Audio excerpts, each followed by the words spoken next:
Welcome, everybody, to Why Are You an Entrepreneur? I'm Maureen Edwards. I'm the founder of 8 Simple Steps. And for those of you who are just tuning in or you're watching the replay, I will tell you this is our weekly series that we stream on Facebook, YouTube, and LinkedIn Live. And this is where I bring you rockstar entrepreneurs to have a rockstar conversation because we know any small business owner who's taken the risk out there to start a business is a rock star. And tonight is no exception. I have Mimi Sheffer, and she is with Maverick Marketing. She is the CEO and founder of this company. And Mimi, I am so glad that you took a little bit of time tonight to share why you're an entrepreneur and help other small business owners out there with, your words of wisdom and inspiration. So my quick question is, why are you doing this? Because it's hard. It is hard. It is an uphill climb. I think a lot of us think that success is a straight line up, and it's very often that jagged journey, right? And so it is hard. And I think if you knew how hard it would be at the beginning of your journey, you might not undertake the journey. But the rewards and the payoff and the growth is what really propels most of us forward. And that's absolutely, it makes everything worthwhile. So I'm super excited to be here and to share my journey with all of you. So, how did you become an entrepreneur? Like, how did the journey even start for you? That's a really interesting question. My mother was an entrepreneur. When I was a little girl, she had a bow company called Nip and Tuck. And my grandfather was an entrepreneur. He had his own souvenir shop and restaurant. And so my sister's an entrepreneur. So it just runs in our blood. My Yeah. husband's an entrepreneur. So when I was pregnant with my second child, I realized that life with one child and being a full time working mom was difficult enough. With two, I knew it was going to be nearly impossible to, save my sanity. So I started looking for exit strategies. I started a photography business and, did that for several years, from baby photography to toddlers to family photography. I did some weddings and then portraiture, and then real estate. So I kind of covered the whole gamut. And I realized that wasn't scalable. There's no way to add more hours to the day. So I started looking for other options and found direct sales, and I have loved it. And I got into coaching, really the solo entrepreneur journey when the algorithm changed in 2018. The Facebook algorithm, before that we could just post, and pretty much everybody saw our posts, and it was easier to sell. And to market our goods and wares. But then the algorithm changed and made it really difficult. And I was really curious about how that all worked and how to make it work for me. And so I got heavily invested in coaching and understanding, training, and education, how the algorithm works. And so that launched me in my own coaching business. And here I am several years later. So, tell me, what were the challenges that you experienced going from like more of a corporate, regular job, what we call the real job, right? Right. Yeah. So, what was challenging about starting your company, whether it's the photography one or even the one where you're working with others on this algorithm? It's really interesting. I think there are a number of challenges.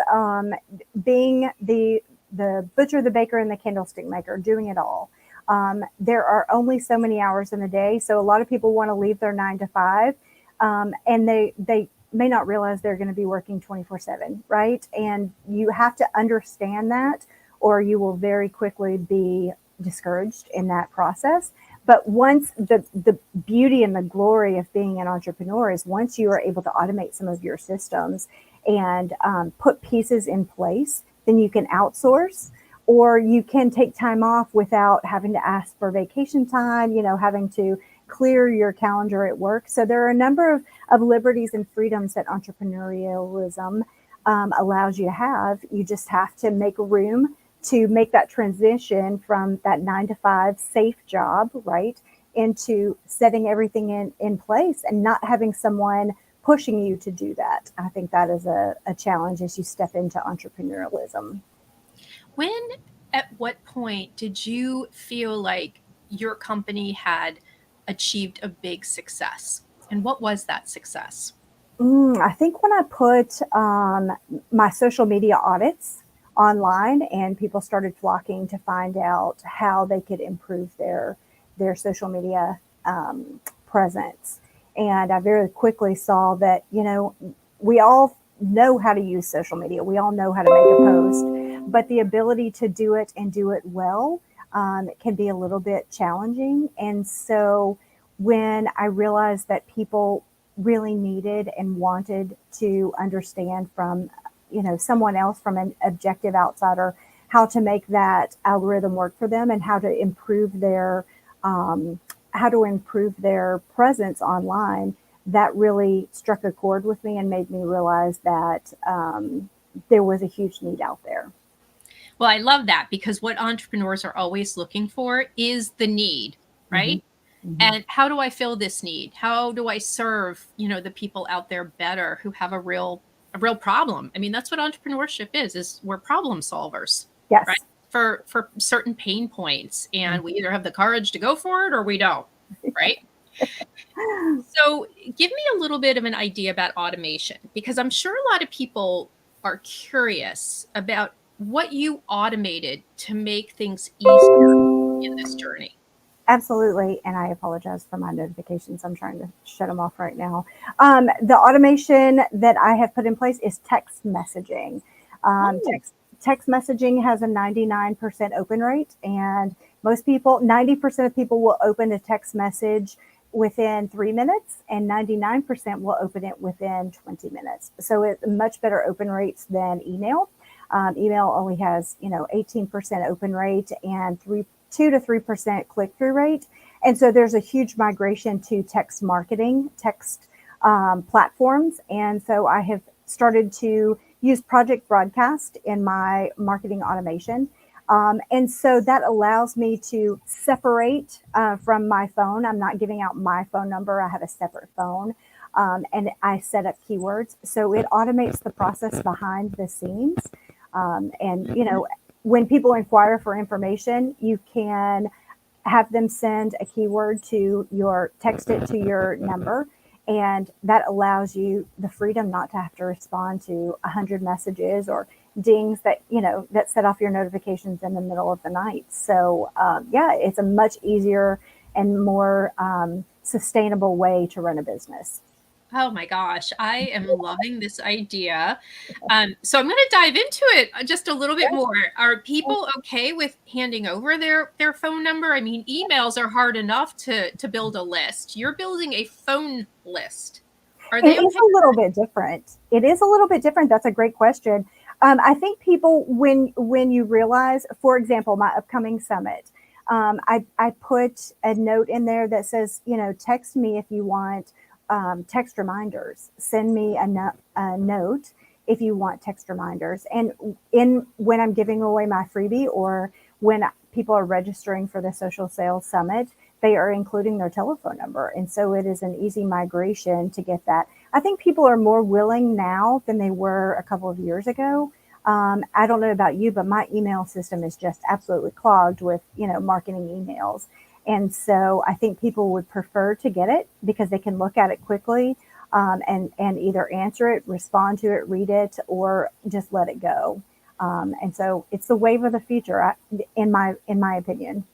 Well, I love this because I absolutely adore email marketing. It does have a 4,200% return on investment. It Mhm. is the number one way that I nurture my audience and, communicate with them and have my highest conversions from Mhm. my email list. But it does take time to build an email list. So, Mhm. what I'm thinking is that this idea that you have synergistically integrated with email, Yes. kind of working those two together in a very strategic way, especially if you have an event. I mean, how awesome is that to Yeah. use that as the reminder to Yeah. have better show up rates? Mhm. So I think this is great. I think Great. it works really well in conjunction with a really good sustainable email Yeah. campaign. Yeah, Yeah. to nurture your clients and give them information. Text is absolutely for action-oriented messages and short messaging. So not necessarily even complete sentences. You know, if Yeah. you have a sale, if you want to let them know the cart's opening or closing, those are the kinds of messages that you're going to get. So it definitely spurs action, but you're Yeah. absolutely right. Email is where it's at, and that's what our businesses are built on, and nurturing them through that process by giving them information is never going to be replaced by text marketing. Yeah, I like how this is more of the FOMO thing. Mm-hmm. Like it's much more urgent. So I just Yeah. think the two of them, I think that's some of the best marketing advice out there. So if Oh, you thank you. everybody who's listening here, in fact, that was what I was going to ask you. I mean, we talked about automating your business and how much easier this process can be, but I was also going to ask you what one of your favorite marketing strategies is. I mean, you just answered that there, but are there certain platforms that you're having really great success out there that other entrepreneurs could too? You know what? I love Instagram for a number of reasons, but one of the most powerful mechanisms, and I think it's really underutilized, is the stories and the story highlights. And here's why: you can create highlight bubbles around products, around events. So you can create these bubbles and add different kinds of information to them by featuring them in your stories and then saving them to a highlight bubble. So then you can build out these portfolios of information as a highlight and just refer back to them. And when you go live on your newsfeed or in your stories, you can say, check out my highlight bubble labeled, event. And that really allows you to sell passively because you're always referring people back to those bubbles where you have. And I definitely recommend people put a variety of different information in those highlight bubbles. Some people like charts and graphs. Some people like seeing before and after photos and transformation stories. So it's important to catalog a variety of different visual and technical information in those highlight bubbles. But I think that is a very underutilized section of Instagram that people should really make sure that they're utilizing to the fullest. Do you think maybe it's underutilized because everybody's on the real bandwagon, the REL bandwagon, where Quite that's possibly. like the craze right now? It's like taking over everything with TikTok, and stories used to be like the big thing. Uh-huh. Maybe that's why, everybody's jumping on reels. Maybe so. Instagram is always going to come up with something new and fresh and different, right? Well, here is the thing. This is a super secret technique and tactic that you can utilize because you absolutely should be utilizing reels. But here's what you can do to increase the viewing of your reels. You save your reel to your news feed and also save it to the reels tab, right? And then put it in your story. And then you can save the story to a highlight. All right. This is amazing marketing advice, everybody. Okay. From somebody who's been a marketer for 25 years. Okay. And I love the art and the science of it. And you are Yes. giving people a little bit of science and a little bit of art. So thank you very much for sharing that. So I hope You're people are welcome. taking notes on that. That's great information. I love the psychology behind marketing and sales and how those two work together because your marketing messaging is going to be very different than your sales messaging. And so, what I really like to do is marry the two and frame your marketing strategy with sales tactics and make sure that you're using the correct framing and making people feel that FOMO and feel that urgency to make a purchase. So there's a lot of psychology in it, and that intrigues me absolutely. So I love that. So, what do you find most fulfilling about entrepreneurship? Helping other people grasp that it can free you from the chains and the bondage of corporate work. It can free you from financial insecurity. And what I love most is seeing the light bulb go off in somebody's eyes when they get it, right? When they understand a concept or they grasp how freeing it can be to have either a side hustle or an entrepreneurial full-time hustle. That is just, it's a gratifying feeling, and it makes all the late nights and early mornings and challenges really worth it. Is impacting someone else and giving them the keys to their own cell and allowing them to walk out and feel the freedom. I love that. And that's why you take the risk and you Yeah, see how it works out. yeah. So you said your husband's an entrepreneur as well. So this is very curious for me how two entrepreneurs, in the family, like one is hard enough and we've got two going on here. Yeah. Do you both work from home and have to juggle that? Or, what does he do? Like, I'd like to know what type of entrepreneurial venture he is on. He has been an entrepreneur for 30 years, 27, 28, 29, I think 30 years. He had a home team, home inspection franchise in upstate New York before we met. He sold that and moved down to Florida, where I was living at the time. I was in Orlando. And we met on a blind date. And after he sold his home inspection business, he was playing golf and he decided to start a artificial grass putting green and synthetic putting green business, which has morphed into, landscape, artificial grass and landscape. So he represents Field Turf Tarkett, which is the largest manufacturer in the world of carpets and artificial grass. And he had his own franchise for 19 and a half years. And then the franchisor, Field Turf, went back around and started buying up the most successful franchises. And so he has run the Florida division of his company since he sold it back to the manufacturer in 2017. So he's been doing the same thing, selling and installing artificial grass for almost 25 years. It'll be Wow. 25 years in January. Yeah. He Wow. actually runs an office. I mean, there are, I think, 40 employees and 5 different full-time crews. So it's a big business. That's awesome. And no, he does not work at home. Yeah, I mean, thank goodness, right? right. He is this week. They had a flood in their office. And so they are taking care of some water damage and some mold remediation. So he's at home with me in a very small office.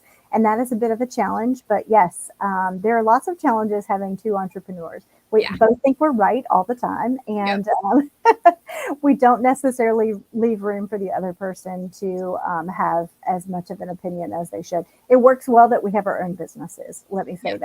that. And different businesses, Yes. right? Yes. So, were you an entrepreneur during COVID? Mhm. Was there anything that you had to do to pivot your business during that time?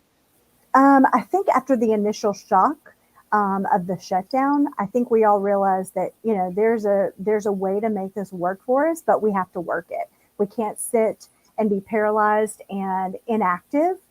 More millionaires are made during recessions than there are in the most prosperous times. Yes, So there it's is. yes, right. So I mean, that you're like the business guru. Well, You I absolutely just are. well, I appreciate you saying that, but you're absolutely right. In times of crises, some of the biggest startups have happened during the worst economic downturns. Mm-hmm. I mean, Airbnb started. Uber. Um, I think uh, Elon Musk with one of his companies started. So, and you know what I think it is, Mimi, is that you have to be more scrappy Mm-hmm. during that time. Yeah. And scrappy is a great word for Mm-hmm. entrepreneurs because Grit, it's not gritty, easy. right? Yes. It's already hard enough, Mm-hmm. but it's really hard when you're in economic downturn. Mm-hmm. And you just are much more creative, you're much more resilient. Mm-hmm. You're just a really good entrepreneur, a really good business person. And so and I guess that leads me to my next question. I mean, everybody's talking about a recession, whether we're in one or there's fear for one. Is there anything you're doing to prepare for that? You know, According to statistics, the average family needs to make between $450 and $500 more per month in 2022 than they did in 2021 in order to live at the same level of lifestyle. So the need, that's, $5,000 extra in this year that they need to make in order to have the same standard of living. So as much as you can do, get busy, lean in, and don't wait for things to get better to take action. Take action now. Don't sit in paralysis. Don't sit in analysis. Don't sit in fear. Get busy and start doing something. And one of the easiest businesses to start is digital marketing. Create some assets, sell Yeah. them. You can sell them on Instagram in a highlight. You don't necessarily have to start with all the bells and whistles. And so I have a couple of pieces of advice. Find some grants, apply for some grants, try not to put it all on your own credit cards, because that can be a very dangerous proposition. But don't try and start with all the bells and whistles. Scale up as you go, and outsource, get interns, do the things that you're good at, and try and find help for the things that you need help with. And you'll go much further and much faster. Great, great advice. Okay, so like that's gold. All right. So we're talking about big time wisdom here. And I mean, that's like incredible. So Awesome. can you give me a little bit of an idea of like your ideal person who you serve out there, who you really feel like you're making a difference with? Of course, I serve mompreneurs and entrepreneurs, small to medium businesses, brick and mortar. Some are, virtual. And I help them really understand how to work the algorithm to increase their visibility and magnify their messaging. If you look at your following, only about 2 to 3% of the people that you're connected to are seeing your posts. Yeah. And so you really need to do some pre-work and some post-work. And some, daily work in order to keep in contact with your network, so a greater percentage of your following will see your posts. And those aren't difficult things to do. So I work with mompreneurs, I work with entrepreneurs, and I do some social media management as well, if anyone is interested in that. So when I hear this, I say, okay, these are all the things you do. And there are a lot of people out there who do it. But of course, I have you here right now, and I think you're amazing. Thank But I you. want you to tell people out there, like, what makes you different than somebody else who maybe is a social media strategist out there? That's a great question. There are so many different specialties in social media. It depends on really what you're looking for. So if you're looking for someone to do, branding and graphics, there are lots of people who offer that. If Right. you are looking to do your own social media or outsource your social media, and learn how to do it on, as you scale up, then I can help you with that. I have Okay. visibility strategy, and branding expertise.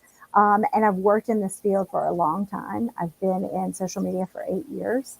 And so I know how it works. And if you're looking for someone with experience in all aspects of social media, from reels to stories to strategies and automation, both with visibility, working with the algorithm, and with branding strategies, I'm your girl.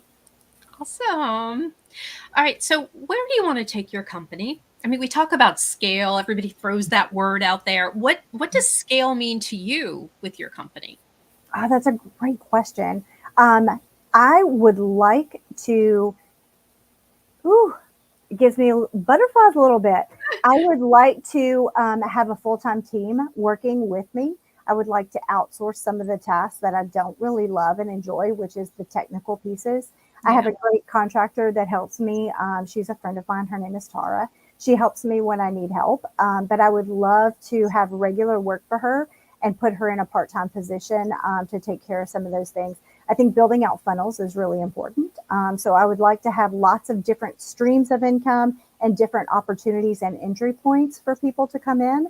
So within 3 years, I want to make $1 million in revenue. I love the ambition. Okay. Yes, I'm terribly ambitious. I think it's one I of my worst traits. no, no. I always say a strength taken to extreme is Yes. a weakness. So you have to take that ambition and put it in the right places. But I absolutely love. I wouldn't you rather have somebody who's ambitious and the work ethic is there? I mean, that's entrepreneurship. You have to, and you have to have confidence. Mm-hmm. And I think one thing that I'm getting from you is you exude confidence. And for other Oh, small business owners out there, you know, if you're going to do this, you have to really believe in yourself. you do. And I think one of the things, we are trained to look for a job, right? That safety and security.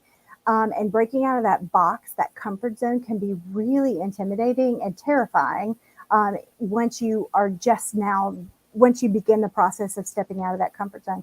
But man, when you really break out of that comfort zone, you break the box altogether and burn the boats, so to speak, and start really passionately pursuing an entrepreneurial line of business, then the whole world kind of opens up and responds.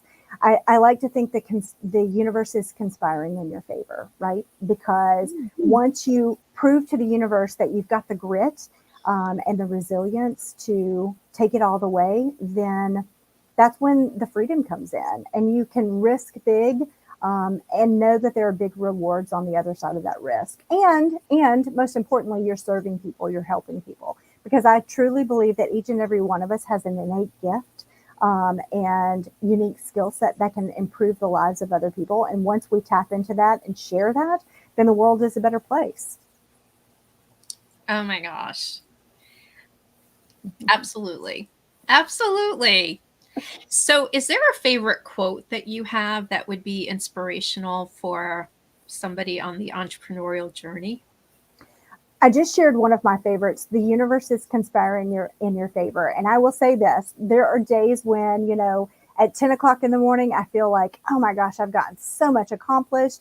By 2 o'clock in the afternoon, I'm like, oh my gosh, I'm so far behind. So the ups and downs in entrepreneurialism can be discouraging sometimes. So I have to say to myself sometimes, the universe is conspiring in your favor. Like everything is happening for you. It's not happening to you. And so those are two really, really powerful quotes that motivate and inspire me. And I'll leave you with this one. I really love this one. It's the will, not the skill. All the skills are learnable, but it's the will to be willing to walk that path. It's, definitely the path less traveled. But when you walk it and you've got the will to do it, then the skills you'll learn on the way.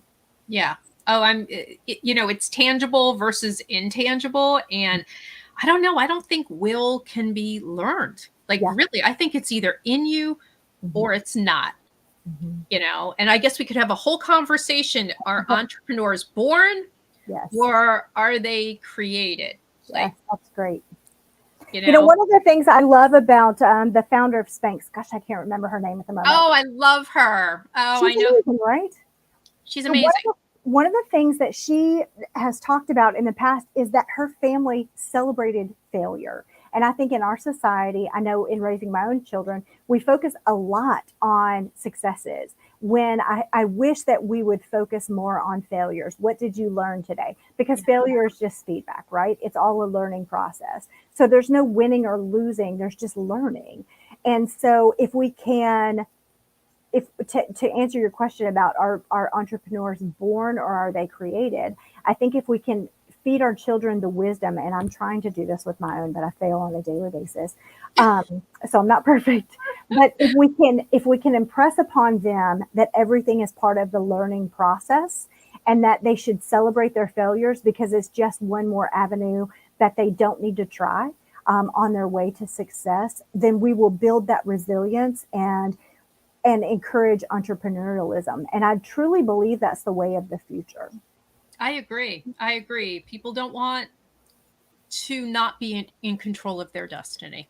Yes. That's really what it is. Nobody wants somebody dictating what their future is. It's going to be on you. So, so I would really like to have you share where people can get a hold of you if they would like to reach out and talk all things marketing here.